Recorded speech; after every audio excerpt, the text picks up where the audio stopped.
Haryana at 9 PM news channel में आप सबका स्वागत है। आइए आपको कराते हैं खबरों। इतिहास में पहली बार खरखुदा से जुड़े 3 विधायक बैठेंगे विधानसभा में, 2 बीजेपी के, 1 कांग्रेस का। सोनीपत जिले की खरखुदा विधानसभा का इस बार रिकॉर्ड बना है कि खरखुदा से जुड़े 3 विधायक हरियाणा को मिले हैं, जिनमें 1 कांग्रेसी व 2 भाजपा के विधायक है।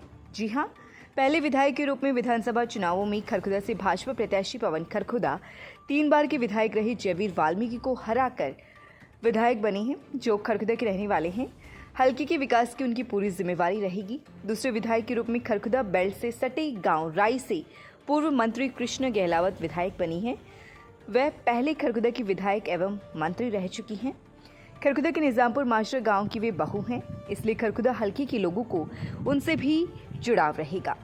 तीसरे विधायक के रूप में ओलंपियन महिला पहलवान एवं कांग्रेस पार्टी से जींद की जुलाना सीट से विधायक बनी विनेश फोगाट पिछले कई वर्षों से पूर्व विधायक जयवीर के मकान से मात्र 100 मीटर की परिधि में ही वे अपने घर खरखुदा रहती हैं।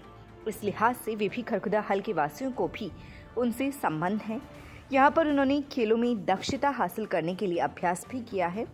खरखुदा उनके किसी न किसी रूप में अभ्यास स्थली भी रहा है। मौजूदा हाल में उनके ससुराल की पूरी फैमिली भी खरखुदा में यही रहती है। इसी तरह से खरखुदा हल्के के लोगों को एक तरह से 3 विधायकों का तोहफा मिला है।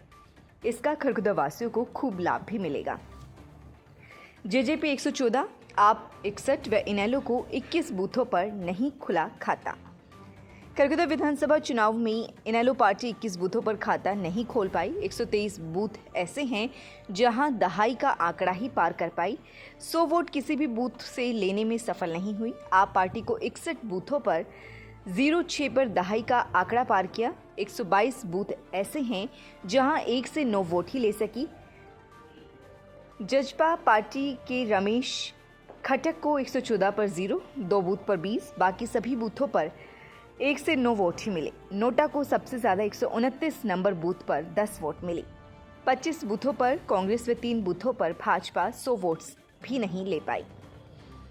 हल्के के 189 बूथों में से 24 बूथ, जिनमें बूथ नंबर 3, 17, 19, 36, 38, 49, 50, 54, 59, 62, 63, 73, 79, 80, 84, 88, 108, 112, 119, 126, 127, 130, 131 व 138 और 186 ऐसे हैं जहां पर कांग्रेस पार्टी के 3 बार विधायक रहे जयवीर वाल्मीकि 100 वोट के आंकड़े तक भी नहीं पहुंच सकी, जिनमें बूथ नंबर 119 पर कुल पोल वोट 838 थी, बूथ 126 पर 553, 127 पर 440, 130 पर 927, बूथ नंबर 131 पर 586 वोट थे।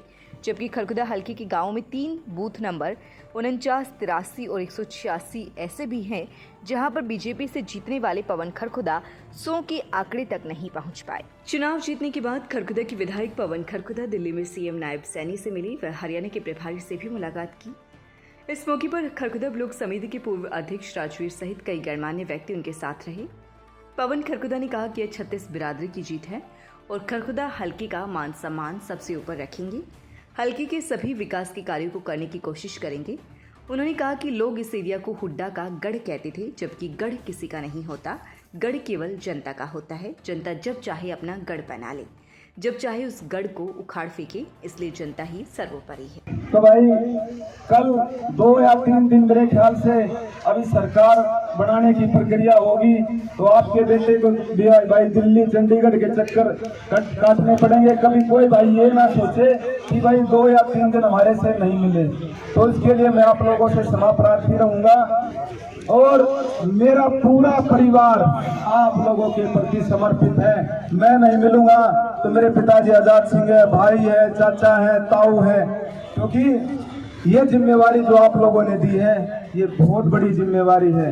लेकिन आपका बेटा, आपका भाई संघर्ष की भट्टी में तपकर आपके हर कदम पे साथ देगा और हर चुनौतियों को पार करते हुए आपका हर काम करने, जो काम संभव हो सकता है, जो काम सामाजिक हो सकता है, उस कार्य को करने का पूरा मैं प्रयत्न करूंगा। आप सबका धन्यवाद। क्षेत्र में हुए सड़क हादसे के बाद 2 घायलों को खरखुदा के सरकारी अस्पताल में इलाज के लिए लाया गया। प्राथमिक उपचार के दौरान चिकित्सक और स्वास्थ्य कर्मियों को उनके पास से एक मैगजीन बरामद हुई। तुरंत खरखुदा पुलिस को सूचना दी गई। खरखुदा पुलिस जब तक जांच के लिए पहुंची तो दिल्ली के नरीला थाने की पुलिस भी अस्पताल में पहुंच चुकी थी। घायलों की पहचान बाकनेर के प्रदीप और प्रवीण के रूप में की गई है। इन पर रात को गांव के ही युवक रौनक को गोली मारने का आरोप है। रौनक के पड़ोसी बदमाश प्रदीप व प्रवीण ने किसी कारण से वारदात को अंजाम दिया और फरार हो गए थे। फरार होने के बाद दोनों सड़क हादसे का शिकार हो गए और उन्हें खरखुदा के सरकारी अस्पताल लाया गया। पुलिस अब इस मामले की जांच कर रही है। अखिल भारतीय वाल्मीकि महासभा ने राष्ट्रीय कार्यकारिणी का पूर्ण गठन किया है, जिसमें विनोद चौहान को फिर से हरियाणा शाखा का प्रदेश अध्यक्ष बनाया गया है। अपनी नियुक्ति पर उन्होंने महासभा के राष्ट्रीय अध्यक्ष राम गोपाल राजा का आभार प्रकट किया। साथ ही भरोसा दिलाया कि उन्हें जो दायित्व सौंपा गया है उसे वह निष्ठापूर्वक निभाएंगे। खरखुदा उपमंडल के गांव थानाकला निवासी विनोद चौहान राजनीतिक में खासा दखल रखते हैं।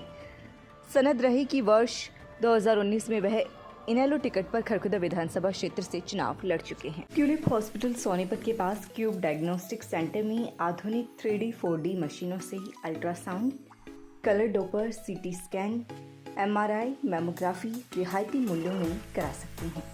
आधुनिक मशीनों से जांच करने के लिए संपर्क करें क्यूब डायग्नोस्टिक सेंटर सोनीपत। लगातार खबरों से बनी रहने के लिए चैनल को लाइक, सब्सक्राइब और शेयर जरूर करें। धन्यवाद।